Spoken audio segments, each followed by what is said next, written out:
another video from my other channel here, Aline's Adventures, Carnivore in Malaysia. Of course, all carnivore, so also on this channel. Have fun. The Midin Mall with a hypermarket inside of it was about a 15-minute walk away from our Airbnb, so that's where we shop the most.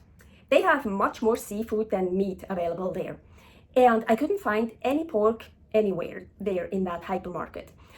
There are a lot of Muslims in Malaysia, and especially where we were living, there it was really full of Muslims. But I thought in Malaysia, pork should actually be easily available.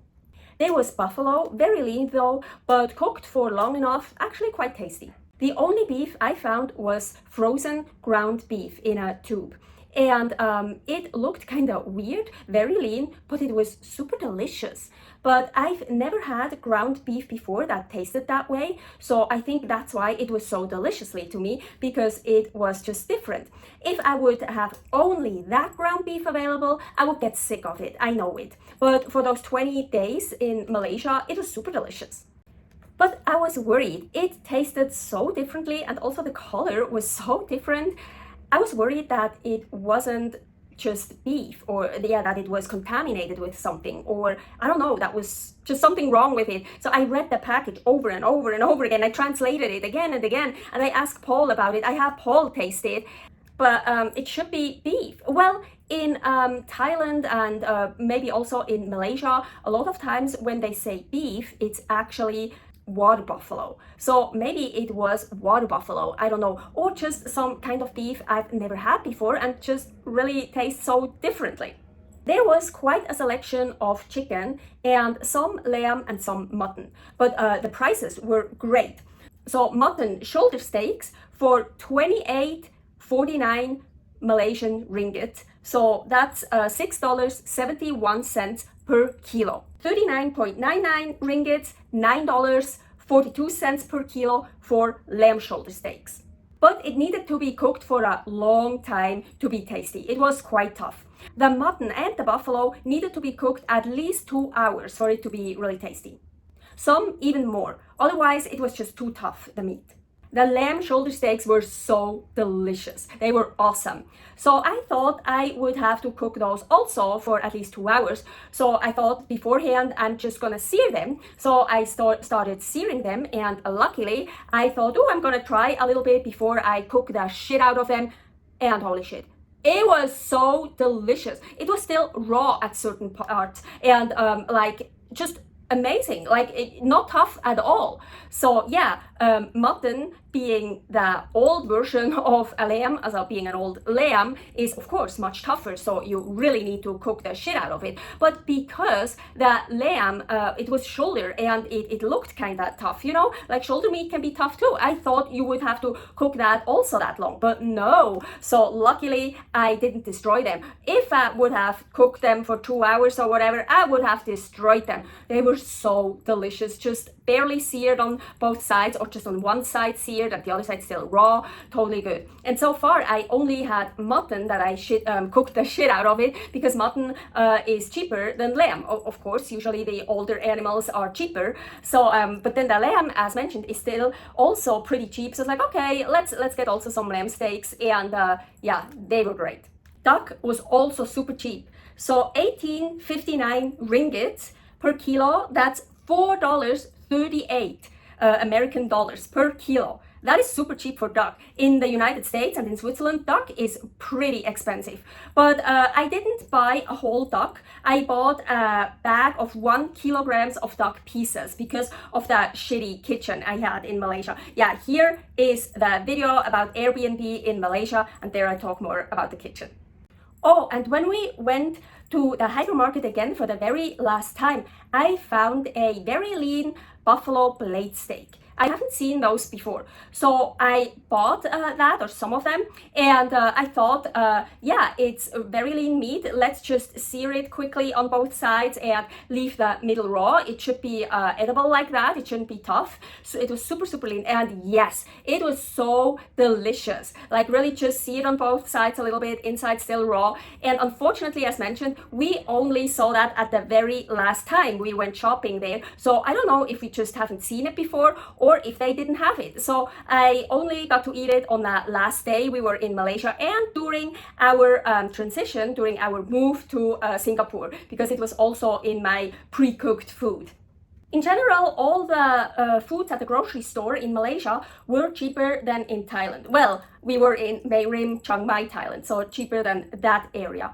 But the macro market in Mae Rim, oh my gosh, I loved it so much. I was in carnivore heaven there. There I had a much bigger selection of foods available for me as a carnivore. Here is the first video about carnivore in, I think, North Thailand, Mae Rim, because we stayed there for 3 months, so quite a long time, so I had a lot to tell. So I made 2 parts. As mentioned, the seafood selection in Malaysia at that hypermarket was much bigger than the meat selection. And they also had a lot of dried fish and shrimp, so like, yeah, in bins, like, and you could take it out yourself, put it in a bag. Super cool.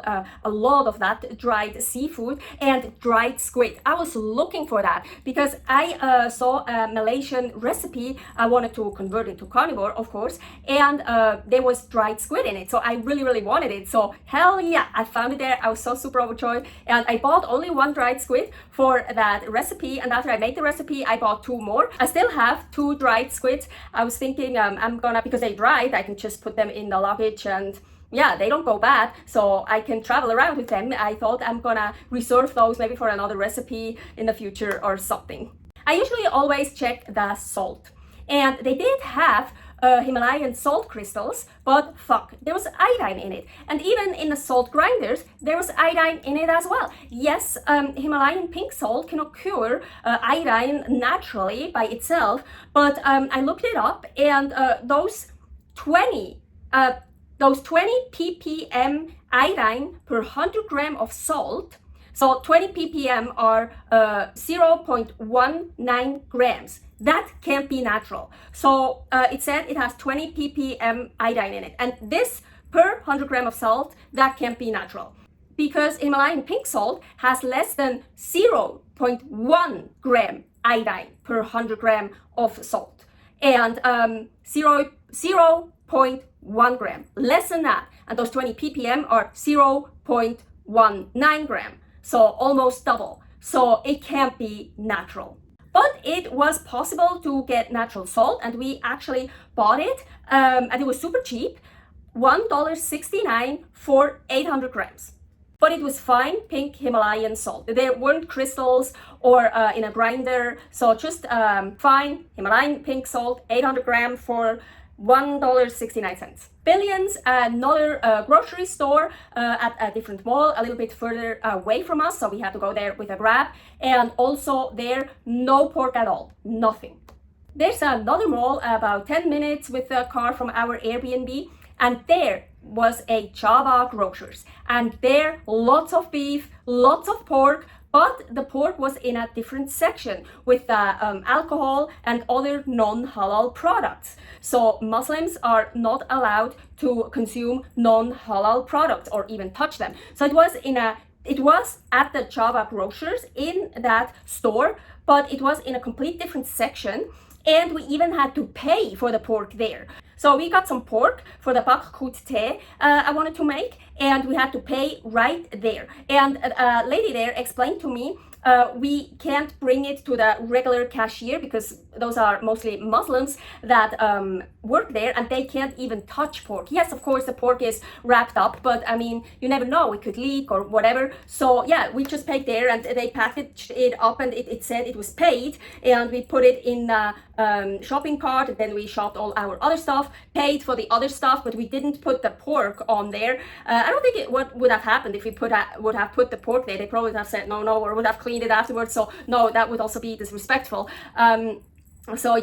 But we did find amazing pork, really super delicious, and good selection.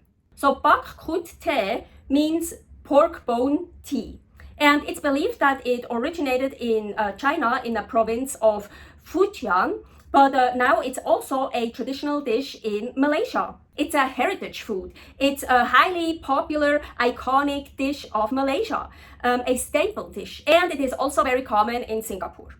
So I looked it up, how bak kut teh traditionally is made, and it said traditionally it's made with pork ribs and other pork cuts.